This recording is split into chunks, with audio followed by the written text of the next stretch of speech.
Tragedy in Sokoto as airstrike hits communities.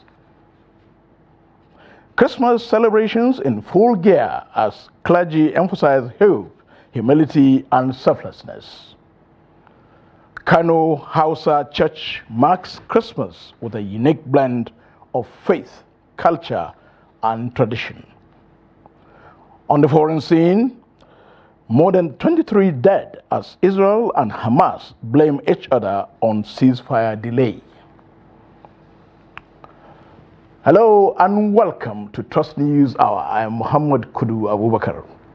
Tragedy struck in Silame local government area of Sokoto State when a fighter jet, reportedly targeting Lakurawa terrorists, mistakenly bombed two communities, leaving many feared dead and several others injured.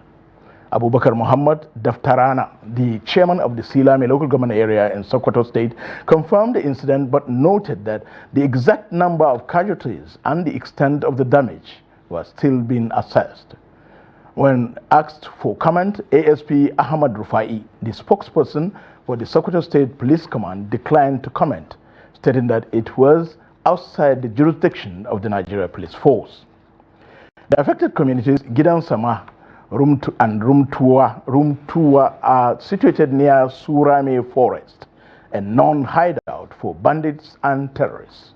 According to local sources, the airstrike occurred around 7 in the morning on Wednesday. Malam Yahya, a resident of Silame, revealed that the villagers are predominantly peaceful and were not involved in any criminal activities. Another source claimed that more than 10 villagers lost their lives, with several others sustaining varying degrees of injuries. In a latest development, the Joint Task Force Northwest Operation Fansan Yamma has clarified reports about a military fighter jet allegedly bombing civilian structures in Silame local government area of Sokoto State. Speaking for the Joint Media Coordination Center, Lieutenant Colonel Abubakar Abdullahi said, and I quote, "Targets struck in the vicinity of Gidan Sama and Room 2 were positively identified as associated with the Lakurawa group. This, he says, reinforces the justification for the military action taken." Lieutenant Colonel Abdullahi also stated that all military operations are conducted based on thorough intelligence and reconnaissance. This rigorous process is particularly important when targeting groups like the Lakurawa terrorist organization, as it aims to ensure precision and protection of civilian lives. He stated that given the serious nature of the operations, the public is urged to rely on confirmed information to prevent misinformation and unnecessary panic. Joining us via telephone is Abubakar Awal, Daily Trust reporter in Sokoto. Abubakar, what can you tell us on the latest information in that area? Yeah, like I said, I spoke with some of the locals in the area, especially the Gidan Sama village, and what they told me is that 10 people were killed and several animals also killed during the attack, and also over 8 people were injured and are currently receiving treatment in the hospitals. And the governor of the state went to the place this evening where he condoled the victims of the incident, and the governor also donated 20 million naira to the family of those who lost their life during the airstrike, and also donated grains, 40 bags of rice and 30 bags of millet and another 30 bags of maize. So like I said, that area is identified because it's very close to the forest there, where people believe that it has been used by Lakurawa as their hideouts. So I think this is what caused the airstrike. But unfortunately, those villages, from what the chairman said, the people there are very innocent. They are peace-loving people. They are mostly farmers who are, into farming to earn their living. So some of the villagers appeal to the government to do something about this thing. So the state government also set up a committee to investigate the incident. So I think this is the latest about the incident. Yeah, is the committee the state government established composed only of the state government officials, or including the members of the Air Force and the other army as well? The members of the committee are not yet known, because it's only the governor that revealed that announced the constitution of the committee during the condolence visit. So he didn't mention who will be the members of this thing. So that's why I can't conclude whether they are only state officials or it will include the military and other security operatives in the state. Yes, Abubakar Awal, thank you so much for the update. We hope that by our bulletin tomorrow, you will update us on the composition of that committee that will investigate this mishap. Moving on, this Christmas Day at Equa House Church in Kano, a heartwarming blend of faith, culture, and tradition tells a profound story of the coexistence and harmony. TOS TV's Abdulaziz Ibrahim brings us this inspiring report from Kano. Take a look. The worship here is a vibrant expression of Christian devotion intertwined with cultural identity.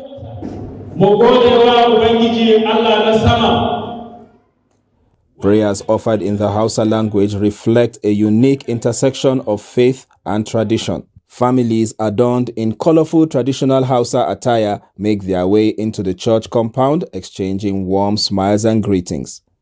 For decades, Hausa-speaking Christians in Kano have coexisted peacefully with their Muslim neighbors, presenting a powerful example of how diversity can thrive in unity. We have been living in peace because what we do here has nothing to do with any tribes, but it has to do with only Christ Jesus, who comes to this world for every mankind. They welcome you, they allow you to display your culture and even their own culture if you can. So that is how accommodating they are. They are wonderful people. Now there is fully acceptance between Christians and Muslims in the community, because if I can observe, even in terms of sharing the food, and even in terms of the celebration, even in terms of calling your Christian brothers to celebrate with them, is something that God is doing His wonderful work in the world. Congregants singing Christmas carols in Hausa, accompanied by symbolic displays, smiles, and the exchange of gifts, underscoring the joy and significance of the day. I'm calling on Christians to take this day as a day to pray for peace and progress in the world, and to pray for our country Nigeria and our home state Kano. Jesus Christ come into the world for love. So I am calling on each and every one of us, especially the Christian faithful, to abide by the teaching of Jesus Christ, which is love. When there is love, all other things will be possible, and there will be unity among other Christian or non-Christian. From Equa Hausa Church in Kano, a message of peace resonates loud and clear. On this Christmas Day, their story reminds us that unity in diversity is not only possible, but a beautiful reality. Abdulaziz Ibrahim, TOS TV News, Kano. Still on Christmas, which is celebrated annually on December the 25th, it marks the birth of Jesus Christ, a time of reflection, hope, and unity for billions worldwide. In Nigeria, Christian clergies have used the season to share messages of hope, humility, and selflessness, urging citizens to remain steadfast during these challenging times and calling on leaders to embrace servant leadership. TOS TV's Noel Samson brings us this perspective. The current theme and the clergy's messages is love, the core reason for the season. They encourage Nigerians to be grateful and hopeful that the country's current economic challenges are temporary. Leaders also urged the nation's leadership to adopt selflessness in governance, drawing inspiration from Christ humility. And so when Jesus was born, hope was born that man and God can become reconciled again. Jesus came to serve. He didn't just come to boss it over us. And so I speak to those that are in places of authority. Please be a servant leader. Serve the interests of the people and not just your personal interest or the interest of people around you. If we're eating and others are not eating, then we're not celebrating. Because your joy is in somebody's joy. And if you put a smile on somebody's face, then your own smile will last. So I want to ask Christians all around, whatever you can do on your own. You know, the Catholic Church is doing a lot. Other churches, other ministries, they're doing a lot. We are doing in our own little way. You know, so whatever you can do to reach out to people, please do. It's very important.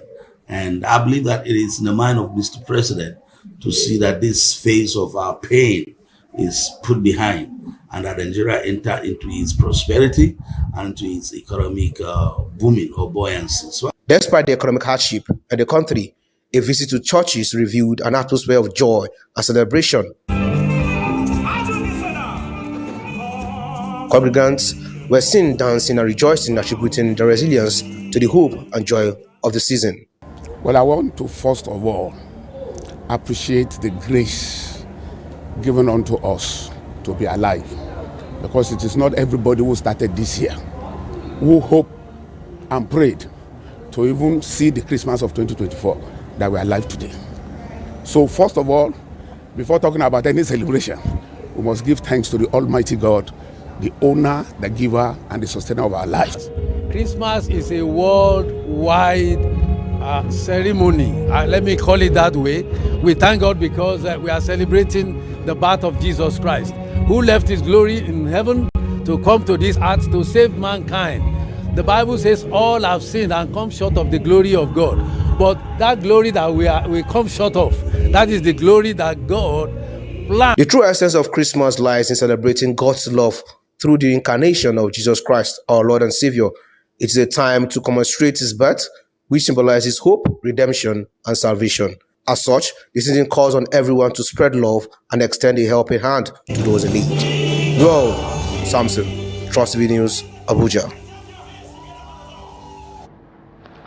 While many Christians celebrate Christmas by sharing food, drinks, and gifts with loved ones, others, like some widows and less privileged individuals in Kaduna, face the day amid struggles to survive. Rhoda Danjuma, a widow residing in Lusawa, Roni, in Chikun local government area of Kaduna State, is among those for whom Christmas is a reminder of their daily challenges. Trust TV's Bello Musa followed Rhoda's story at church and in her community and filed this report. Like many faithful, Rhoda Danjuma attended the Christmas church service. Exchanging greetings with fellow church members provided her a brief respite from her difficult reality, offering moments of consolation and hope. After the service, families returned home to enjoy the variety of meals they had prepared for Christmas. But for Rhoda, arriving at her residence in Lusawa meant facing a more challenging reality. Her children waiting eagerly for her return to celebrate in their own little way. I can't take them to church because I don't have the money to give them for tithes. Though if I have the money, I will give it to them to pay. Her wish is to cook and share food with her neighbors, but her condition doesn't allow her to do so.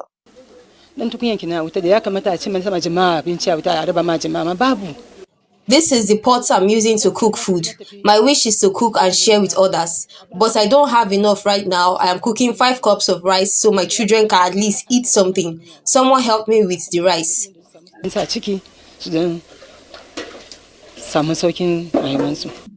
Rhoda lost her husband 4 years ago and has been left to care for their 6 children. To make ends meet, she sells sugarcane and moi moi in front of her house using the earnings to feed her children and pay their school fees. I'm even thinking about new clothes for my kids, but my concern is feeding my family and paying school fees. I thank God for the little help I received from someone to cook today. I thank God for the day, but I'm not celebrating it with joy. Rhoda said she will continue to sell sugarcane and moi to ensure her children go to school and have a better future. Despite her effort, Rhoda relies on the goodwill of individuals who occasionally extend help to support her family. Her dream remains to see her children succeed and lead better lives. I don't have any foodstuff except the rice I'm cooking now, unless someone helps me.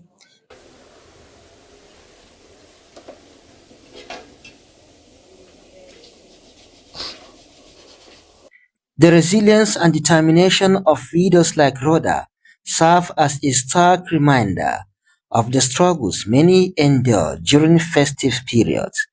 Even in the face of adversity, they cling to hope, striving for a brighter tomorrow for their children. Bella Musa, Trust TV News Kaduna. From Rhoda and Juma in Kaduna to Zakaria Solomon.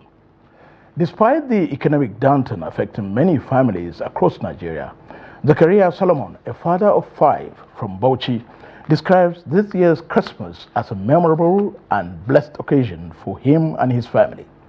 Speaking with Trust TV's Adamu Imam during the Christmas celebrations, Zakaria emphasized the importance of adjusting to current economic realities while cherishing the essence of the season. The report. Christmas is widely regarded as a time for sober reflection, extending love to one another, caring for the less privileged, and commemorating the birth of Jesus Christ. In the early hours of Christmas Day, while many Christian faithful hurried to church to offer prayers, Zakaria and his family started their celebration differently. Zakaria explained that they prepare food first before attending church, ensuring the day began with gratitude and togetherness.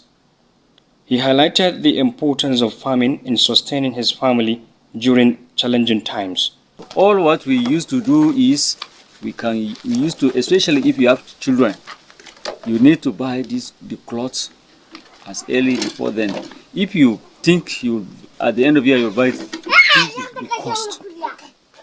So as early as possible, around that August, September, October, make sure you get all the clothes for your children, so that on the celebration day they can wear new clothes like they are brothers and sisters. Zakaria's wife Rota and their children were equally engaged, tidying up and preparing to attend church services. The family's unity and resilience shone brightly, with everyone playing a role in the day's activities. They understand the situation have already changed. What they used to get before, they are not getting it now. So they have seen it, and we told them, let everybody adjust their life. Because we are now struggling for what we can eat and survive, not clothes. We are very fortunate that my husband was able to provide the little he could for us to celebrate Christmas. We have prepared our local masa delicacy along with local juice and soft drinks. We will eat and also share the food with our neighbors, despite the economic hardship. We are grateful to God for keeping us alive to witness this year's Christmas celebration. Many others did not have this opportunity to observe the festivities.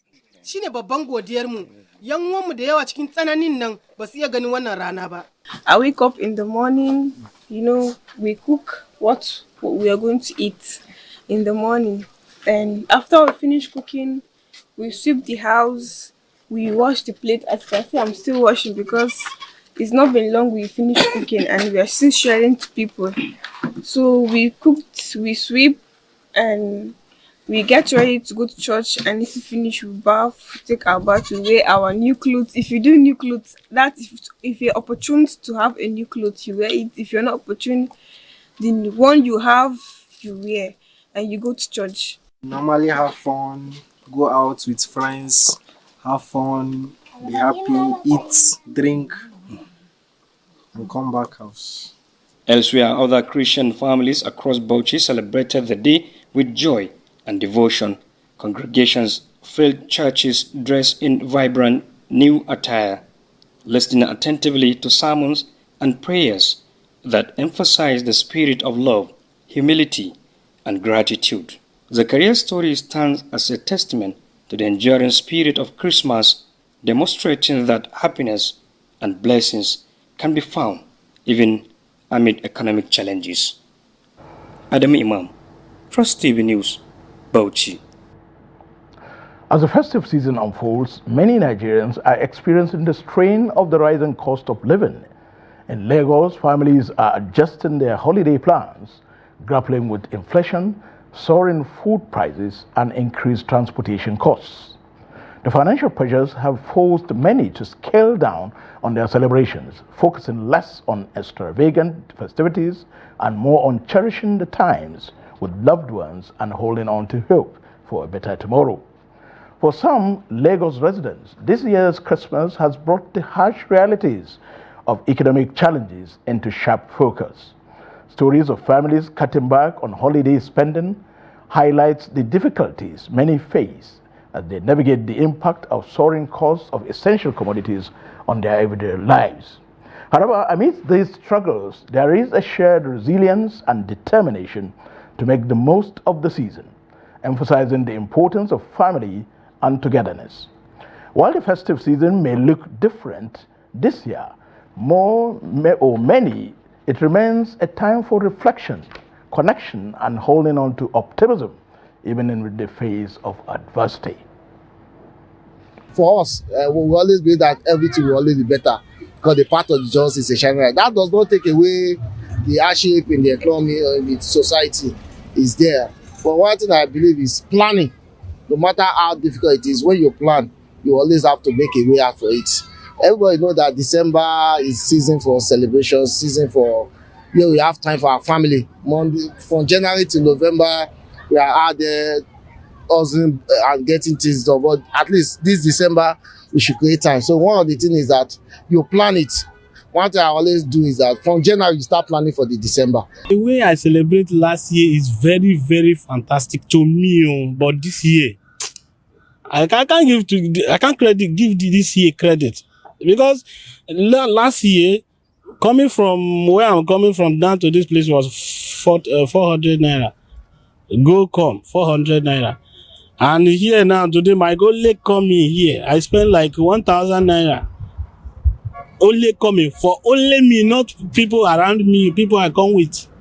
So difference is there. Even the rice last year is different. This year, I can't even afford one bag of rice again. Last year I bought one bag of rice. I killed goat. But this year I cannot afford them. But I have to give myself joy and still coming out.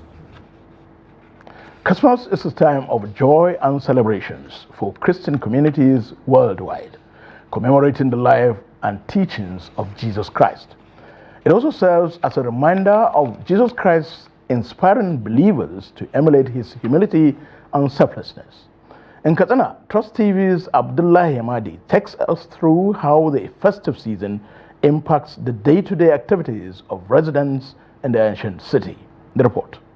Though the Christian population in Katsina may be relatively small, their contributions to critical sectors such as vehicle and motorcycle spare parts and restaurants businesses are vital to the local economy. A visit to mechanics workshops, spare parts shops and restaurants highlight the pivotal role Christians play, particularly in areas like Sabolai, IBB Way, Kofar Kaura and Yahaya Madaki Way, where they dominate 90 to 95% of these businesses. During the Christmas celebrations, many shops and businesses in these areas shut down as owners either travel or stay home to celebrate. This creates temporary standstill in related activities. During festive seasons like Christmas and New Year, mechanic workshops in Katsina feel like ghost towns. Without spare parts, there's little we can do. Most shop owners are Christians, so when they travel or celebrate, we are stuck doing minor repairs that don't require replacements. Hussein Bako, a resident, had to abandon his journey because his car required vital parts that could not be replaced as spare parts dealers were unavailable. I took my car to mechanic to repair, but unfortunately, due to this festival, it couldn't be repaired because the spare part that the mechanic looking for cannot get it. This situation reflects a broader issue as many other residents face similar challenges during the festive season.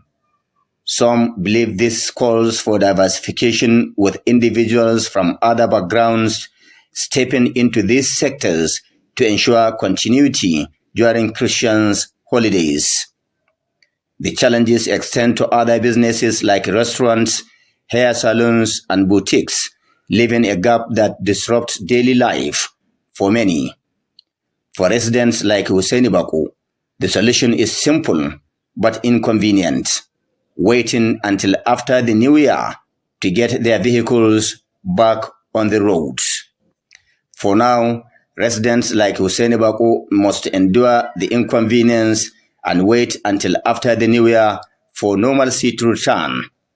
The festive season, while joyous for some, highlights the need for inclusivity and diversification in critical sectors to ensure uninterrupted services for all. Abdullahi Ismayamadi, Trust Television News, Katsina. Gunmen launched a violent attack on cattle breeders in the Haipong area of Barkinladi local government area of Plateau State on Wednesday morning, leaving several cattle dead and many others injured. The chairman of the Miyetti Allah Cattle Breeders Association of Nigeria, Macban, in Plateau State, Ibrahim Babayo Yusuf, confirmed the incident in Jos. He stated that the assailants stormed the area, firing sporadically, forcing the rearers to flee and abandon their cattle.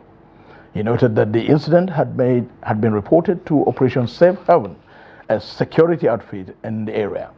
Security personnel escorted Macban representatives to the scene and urged them to remain calm. The Macban chairman appealed to his members to be patient, expressing confidence that authorities will take swift action to deliver justice. As at the time of filing this report, Major Samson Zokom, spokesman for Operation Safe Haven, and DSP Alabo Alfred, spokesman for the Plateau State Police Command, had not responded to inquiries about the incident. A tragic gas cylinder explosion occurred on Wednesday afternoon opposite the Pakumbu Police Division in Mina, Niger State, claiming the life of an apprentice identified as Haji and leaving the vulcanizer, his son and other apprentices severely injured. Haji was reported to have died instantly at the scene, while the other victims sustained serious injuries during the blast. The incident, which took place around 1 in the afternoon, happened while the vulcanizer, who specializes in heavy-duty vehicle tires, was working in his shop. The explosion destroyed the shop and shattered the fence of a nearby house, causing panic in the area. A local resident, Usman Mohammed, told Daily Trust that the loud explosion startled the neighborhood. He added that the deceased apprentice Haji has been buried at the Pakumbu Cemetery. The Niger State Police Command spokesman, SP Wasiu Abiodun, confirmed the incident. Moving on to other stories, a shopping fiesta organized in part by the Lagos State government has witnessed lackluster results due to low sales despite price cuts. Many vendors who are participating have expressed concerns over low patronage as the Made in Lagos 72 hours non-stop shopping festival wraps up. The report. Trust TV observed that the festival held at the Mobolaji Johnson Arena provided an opportunity for vendors to showcase a wide range of products, including fashion, electronics, beauty items, home decor, and food. Despite the provision of stores for 500 vendors, some were left unoccupied, signaling a lack of participation. Vendors who were present lamented the low turnout of customers, attributing it to poor marketing and inadequate organization by the event planners. Rita Ishaya, a vendor who traveled from Kaduna to sell oil perfumes and burning incense, shared her worries about recouping her investments with transportation costs, the 100,000 naira paid to secure a store, and other expenses. She fears the return on investment will be disappointing. That's so good for now. I can give 30%. That's the highest I can give for now. I don't know about later because I was told that Lagos, they don't used to sleep. So maybe later in the night, people are going to come. Maybe by then I may decide to say 100% because I'm hoping that I'll sell everything and go back to Kaduna with my handbag. If not, I'm going to trek to Kaduna. So Lagos people should come and surprise us. Right now, I'm 36. That is, nobody came to buy anything from us. So we still hope in God that we are going to sell because we are expecting customers, we are expecting buyers to come and patronize us because all what you are seeing, all what the good you are seeing here is 1 million plus. So if we are not selling, we are not going to be happy, and we pray that we still have hope that as we are coming, we are not going to go with empty hands. By God's grace, inshallah. Okay. If this market to cost, no good for the person like that. Because now I bring the market from Mushion to this place, transport collect 25,000 for all this market. I'm going back. Now I came here in Oasis. Some customers, like Barnabas Iron, shared positive feedback about the affordability and quality of products available for sale. I think we need more commodities, or let's say more people, more vendors. Thank you, more vendors to come in. But so far, things I've seen here are very fantastic.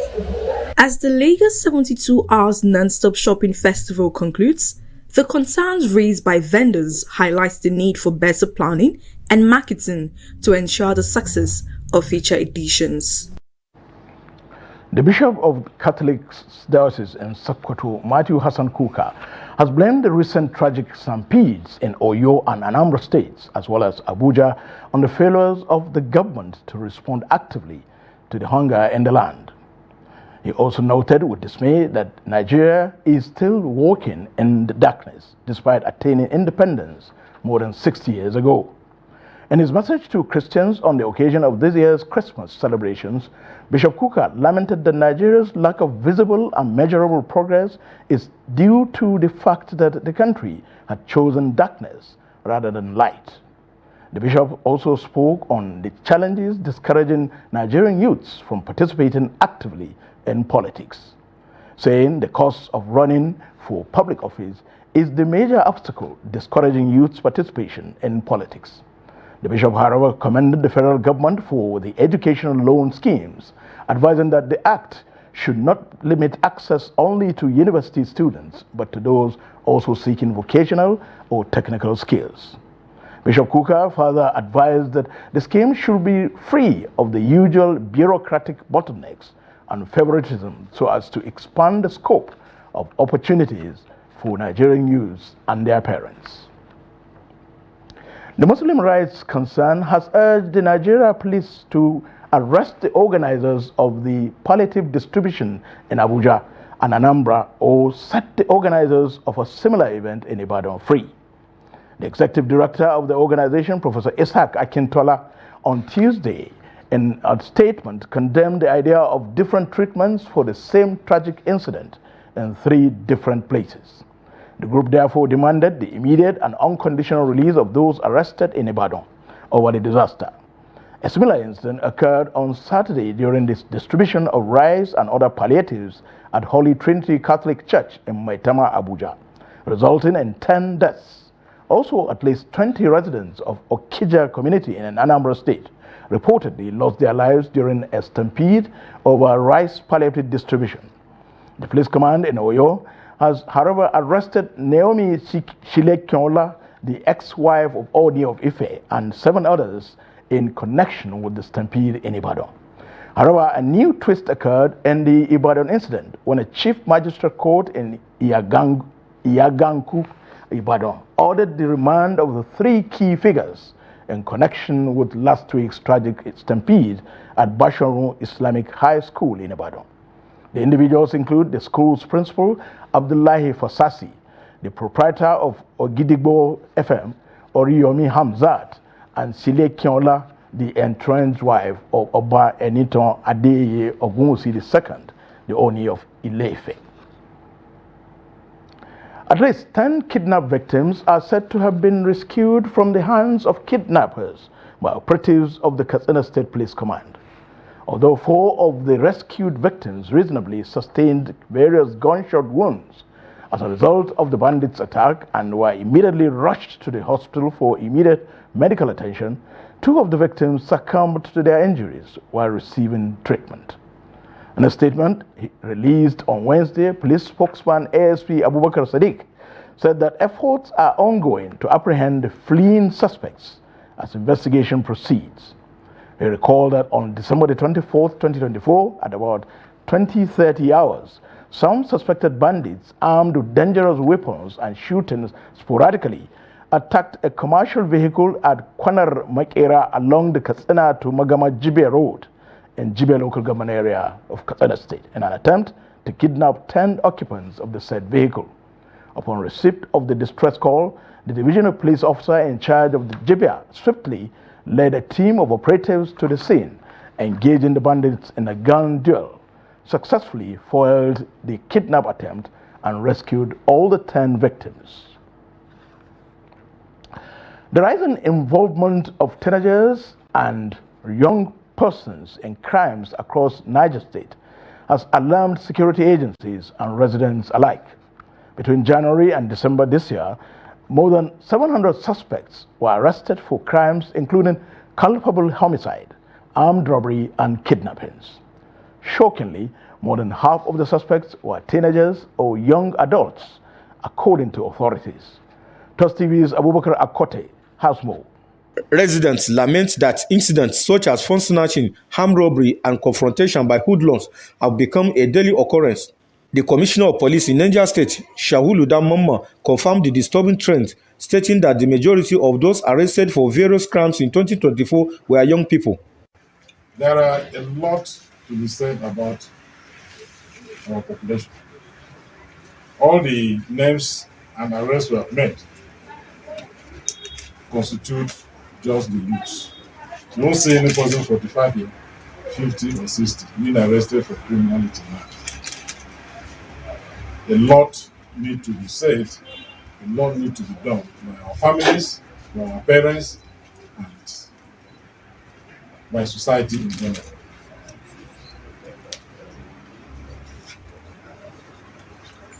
We are liaising, we are partnering with relevant stakeholders to begin to deal with these issues from the roots. Getting out to arrest, prosecuting every day, we are only doing window dressing. We must get to the root to stop this menace. He urged the government to prioritize skill acquisition programs and youth empowerment initiatives to redirect young people's focus away from criminal activities. Security expert Dr. Kamar Amza attributed part of the problem to parental neglect, emphasizing the need for parents to play a more active role in guiding their children. The background of this challenge has been from the home. That's the first school. The parents no longer have real control of their children's behavior.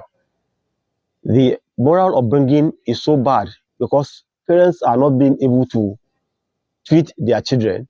So the children go out anytime they want and return anytime they want. In the past, every child that goes out must come back before sunset. But now you see children roaming about in the streets. At times you see them at gatherings, like they call it chambers, where they just discuss football and so on, without thinking of where their next meal will come from. The second challenge is the lack of employment. People are not engaged. The idle mind is the devil's workshop, like the English saying. So if people are not engaged, the challenge will be that they will always resort to crime whenever they are being lured by any person who wants to give them money to support themselves. Then the last one is one of the greatest challenge in Nigeria now is financial literacy. No matter the amount that somebody is being given, if he doesn't have financial literacy, he will waste the money. If someone has financial literacy, he will know that any amount that comes to him must be saved and invested. He also called on the government to engage young people in meaningful ventures, highlighting the critical role such efforts play in securing a brighter future for the nation. Abubakar Akote, Trust TV News, Minna. A joint security operation led by the Nigeria Police Force has successfully dismantled a criminal camp located in Nimo Njikoka local government area in Anambra State in the early hours of Tuesday. Disclosing this in a statement on Sunday, the police public relations officer in Anambra State, Tochukwu Ikenga, noted that the team of security forces also included the military, civil defense, and Anambra vigilante operatives. He stated that the action followed credible intelligence on the activities of the criminal gang in the area. In addition, with information obtained during the interrogation of suspects arrested in the ongoing police operations across the state. The Commissioner of Police, Nange Obono Itam, commended the synergy between the security agencies and the vigilance of the public in providing actionable intelligence. He emphasizes the importance of continued collaboration to ensure the safety and security of all residents during and after the festive season. The criminal camp in Anambra is being destroyed by security forces. And considering this development, the Commissioner of Police urged all proprietors of private and public hospitals to immediately report any individual who presents himself or herself to them with bullet wounds or injuries of a suspicious nature to the nearest police station. About 14 Nigerians have been declared wanted by the international police for offenses ranging from human trafficking, drug trafficking, robbery, cheating, and forgery, among others. It was gathered on Tuesday from red notices published on the Interpol website that the 14 Nigerians were wanted by different countries where they had allegedly committed the crimes. Interpol, however, noted that the notices were aimed at alerting the public to possible threats and seeking help in locating the individuals. The statement read, "A red notice is a request to law enforcement worldwide to locate and provisionally arrest a person pending extradition, surrender, or similar legal action. A red notice is not an international arrest warrant. The individuals are wanted by the requesting member country or international tribunal. Member countries apply their laws in deciding whether to arrest a person. It urged members of the public to report to their local police authorities should they have information about the wanted persons." For over 5 decades, Jamila Guest Inn was a symbol of hospitality in Gombe, drawing visitors from across the region. Once a crown jewel of the area, it now operates in quieter times, finding ways to adapt and remain relevant. Hassan Koli takes a look at this situation and now reports. Once a bustling destination for travelers, business executives, and tourists, Jamila Guest Inn now struggles to retain its former status. The inn, along with a few others, was established on the vision of the then Emir of Gombe to provide lodging for visitors to the town. However, as the number of visitors dwindled and competition grew, the management has had to rethink its strategy. Da yake masaukin bakin hotels da lodgings ba su da yawa kamar na yanzu. We are proud of our history, but times have changed. Unlike before, when there were just a few guest inns in town, now there are numerous options. Back then, we made significant gains. To sustain ourselves, we have had to innovate. We now rent parts of the premises to small businesses as a strategic move to keep the inn running.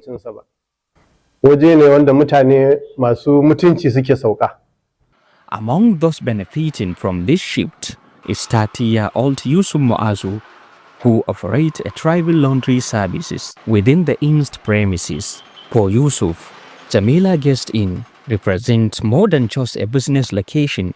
It's a lifetime. Wannan lokacin gaskiya alhamdulillah ana kawo mana aiki muna yi muna karuwa da shi. This place has given me the opportunity to grow my business. I serve guests here and even people from outside. Beyond earning a living, I have made connections with guests that have turned out to be beneficial. It's not just about making money, it's about keeping this iconic place alive. While Jamila Guest Inn may no longer shine as it once did, its transformation into a community hub has kept its legacy alive. By offering opportunities and reinventing its purpose, it remains a cornerstone in Gombe's history. In a world where change is inevitable, Jamila Guest Inn stands as a testament to resilience and reinvention, continuing to leave its mark in ways big and small. From Gombe, Hassan Koli reporting for Trust TV. You are still watching News Hour on Trust TV. When we return, we will have more stories.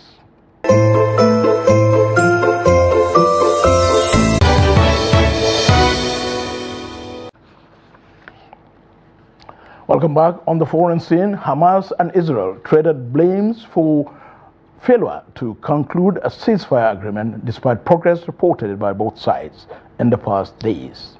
Israel has killed at least 23 Palestinians and wounded 39 Palestinians across Gaza in the past 24 hours.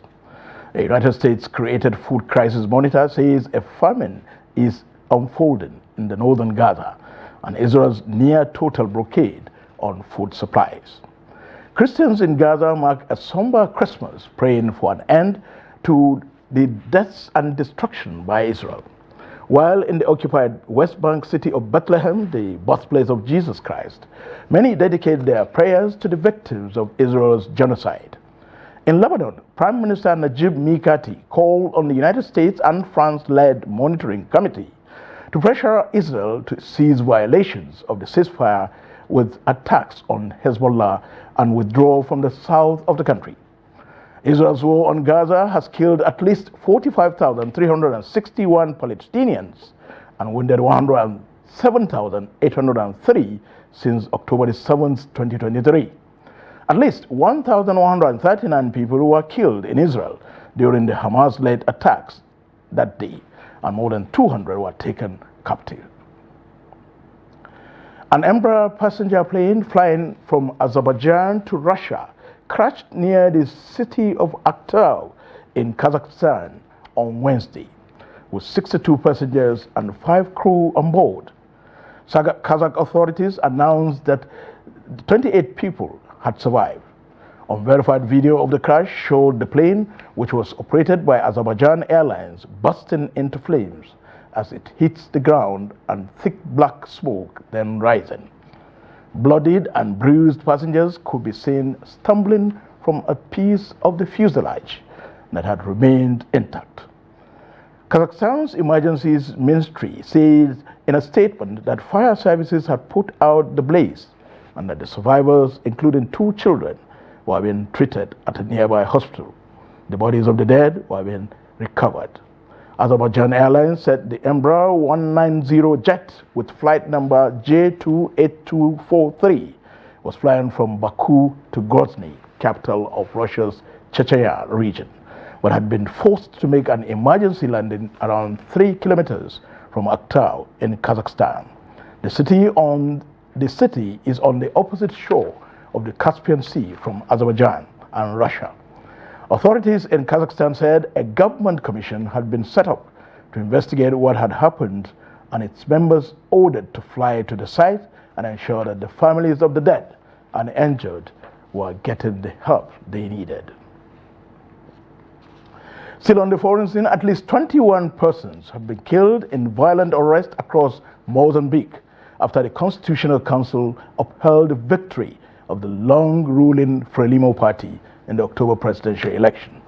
Interior Minister Pascal Ronda announced the casualties late Tuesday following widespread protests triggered by the court's ruling. The decision confirmed Frelimo's candidate Daniel Chapo as the winner with 65.17% of the vote, dismissing allegations of electoral fraud. Opposition supporters accusing the ruling party of rigging the election took to the streets in protest. Demonstrators have blocked roads, burned tires, and clashed with security forces, leading to significant destruction of public property in several provinces. The government has arrested at least 78 people and vowed to continue detentions as unrest persists. Minister Ronda stated that security forces will increase their presence in critical areas to restore order.